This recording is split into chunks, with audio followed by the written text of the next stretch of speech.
আসসালামু আলাইকুম এভরিওয়ান। নাই মমস কিচেনে আপনাদের সবাইকে জানাই স্বাগতম। আজকে আমি আপনাদের সাথে শেয়ার করব কাঁচা আমের একদম ঠান্ডা ঠান্ডা শরবত।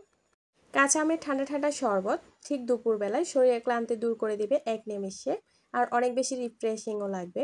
আশা করছি আমার আজকের রেসিপি ভালো লাগবে। প্রথমে আমি এখানে নিয়ে নিয়েছি 4টি আম। এরপর আমগুলোকে আমি পানি দিয়ে খুব ভালো মতো ধুয়ে নিচ্ছি। আমগুলোকে ভালো মতো ধুয়ে পরিষ্কার করে নেওয়ার পর আমি চুলায় একটা প্যান বসিয়ে দিয়েছি। তার মধ্যে আমি বেশ কিছুটা পানি ভালো মতো বলক তুলে নিয়েছি। এরপর আমগুলোকে আমি প্যানে দিয়ে দিয়েছি। এরপর একটা ঢাকনা দিয়ে ঢেকে আমি আমগুলোকে সেদ্ধ করে নেব 10 থেকে 15 মিনিটের মতো। 15 মিনিট পর আমগুলো একদম সেদ্ধ হয়ে গেছে। এরপর আমি এগুলোকে পানি ঝরিয়ে তুলে নিচ্ছি।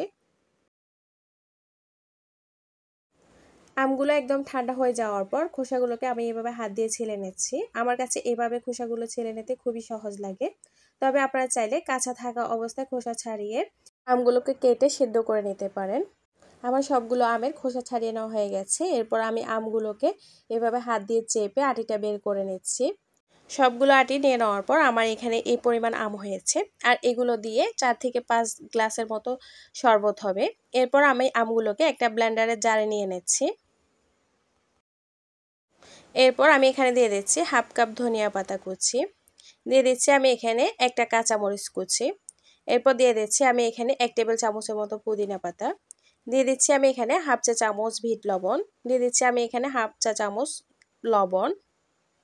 এরপর আমি এখানে মিষ্টির জন্য দিয়ে দিচ্ছি 1/4 কাপ চিনি। চিনির পরিমাণটা আপনারা বাড়িয়ে কমিয়ে দিতে পারেন আপনাদের পছন্দ মতো। এরপর আমি এখানে দিয়ে দিচ্ছি 1 কাপ ঠান্ডা পানি। প্রথমে আমি এখানে 1 কাপ ঠান্ডা পানি দিয়েছি। ঠান্ডা পানি দিয়ে আমি সব কিছু একসাথে ভালো মতো ব্লেন্ড করে নেব।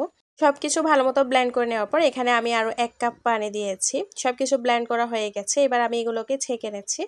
আমি একটা ছাঁকনি দিয়ে শরবতগুলোকে ছেঁকে নিচ্ছি যেন শরবতের মধ্যে কোনো আঁশ না থাকে।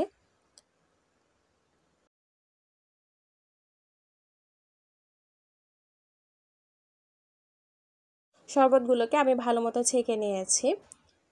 আপনারা চাইলে শরবতগুলোকে নর্মাল ফ্রিজে রেখে ঠান্ডা করে নিতে পারেন। এরপর আমি একটা প্লেটে নিয়ে এনেছি 1 চা চামচ লবণ, দিয়ে দিচ্ছি আমি এখানে 1 চা চামচ লাল মরিচের গুঁড়া। এবার লবণ আর মরিচের গুঁড়াটাকে আমি ভালো মতো মিশিয়ে নিচ্ছি। লবণ আর মরিচটা ভালো মতো মিশিয়ে নেওয়ার পর আমি এক টুকরো লেবু নিয়ে এভাবে গ্লাসের চারদিকে ঘষে নিচ্ছি। এতে করে লবণ আর মরিচগুলোকে গ্লাসের মধ্যে খুব ভালো মতো সেট হয়ে যাবে।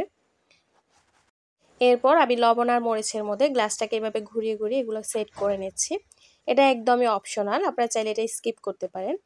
লবণ মরিচ এভাবে সেট করে নেওয়ার পর দেখতে পাচ্ছেন গ্লাসটা দেখতে অনেক বেশি লোভনীয় লাগছে। এরপর আমি একটা গ্লাসের মধ্যে 3 টুকরা আইস কিউব দিয়েছি।